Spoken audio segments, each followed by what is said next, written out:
Hi guys, I hope everyone is doing well. I am great. So far we've looked at just the mere idea around small idea around simultaneous equations, right? We're not going to dive in and actually make a couple of problems solving different problems. No, we're not going to be solving different problems. We're going to be solving the same problem um, with different ways of doing it. So example 1, right? So I'll take you through example 1.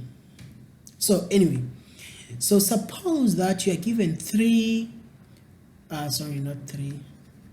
are given x plus 3y plus 5 is equal to 0, and you're also given 3x plus, plus 4 minus 2y is equal to 0, right? And they basically say solve this system of equations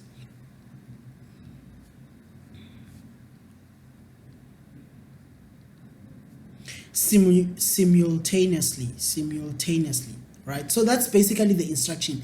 Solve this system of equations simultaneously. So I'll talk a bit more in the second approach of what this basically means, right? So basically, if you were to substitute, how would you do it? So I'm gonna go for substitution first and probably look at how would you do it.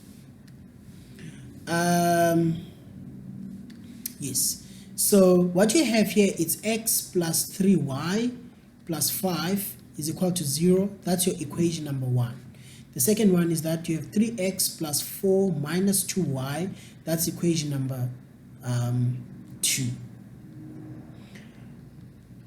Now, I want you to remember one thing that's interesting, right? Or maybe before that, let's first do this.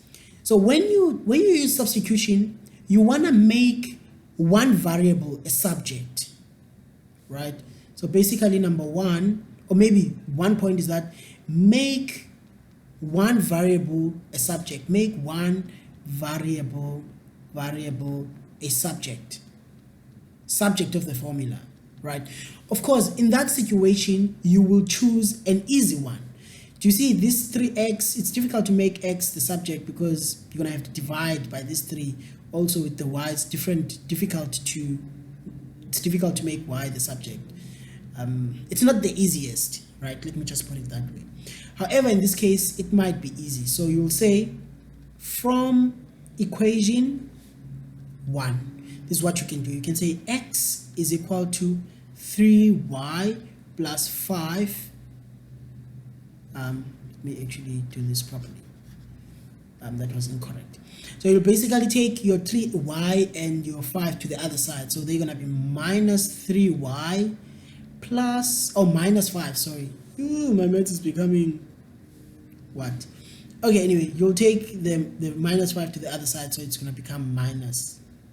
The 5 to the other side is going to be minus 5. Now you have that, but now that's your equation number 3. It's the new equation, right? Now the second point, you have to substitute. That's where the name of this method is coming from. You now have to substitute your equation, right? The one that you just found, substitute that equation to the other equation, to the other equation. Okay, let me pull down a bit. Okay, that's fine. So yes, you've made one variable a subject, and that's what you have. That gave you equation number 3. Then you have to substitute that equation to the other equation, right? So you're going to substitute this equation 3 to equation 2. I hope that's not so confusing. Because remember, this equation, this particular equation, you changed it to look like equation number 3. You're now going to take equation number 3 and put it in equation number 2. Let's go for that one. So let's go for that. So yes, so you're gonna say equation 3 into equation 2, right? That's basically substituting it. So I just want to be able to see equation number 2. So you can say 3, and wherever there is x, you will put your equation number 3. Then you will say 4 minus 2y is equal to 0. And then you can go on, you can go on and solve for x, or for y, because everything is in terms of y. That's why we're doing this.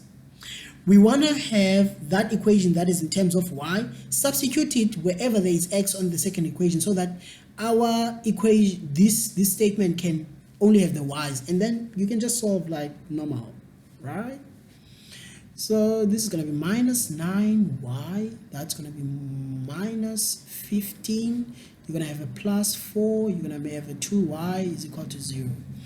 This would be minus 11y, and over here you're going to have a minus 11 is equal to 0. So you can take the 11 to the other side, so you have minus 11y is equal to 11. Then you can divide both sides by 11 or negative 11, and then you will get negative y, negative 1. So your y is equal to negative 1, right? And basically now, what would you do? Guys, the red parts are just the steps, right? Those are the things that could go into your notes. Let me see where I am with the steps. Oh, it's okay, third step. Now you found y, right? So I'm going to say substitute the variable value of, or that you have solved for, right? That you have solved for, right? Substitute it back to equation number 3, right? So it must be always the equation that, doesn't have to, you can substitute it in any of the equation, but it's nice if you substitute it in equation number 3, because equation number 3 is already in the form of x, so you can just find x. So let me see, what was equation number 3? Minus 3y minus 5. So we know that x was equal to minus 3y minus 5. So now x is going to be equal to minus 3, but we know what y is, right? We know what y is. Y is negative 1 minus 5. So that gives us basically 3 minus 5, and that's basically what? Minus 2, am I right? Yes, minus 2. So now what you have done, you have found your x and y. That's your y, and this is your x.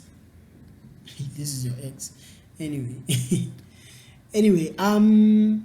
we now, and then we are done, and that's basically how you do substitution. I'll end this video here. I'll do another video where I'm talking about the second method.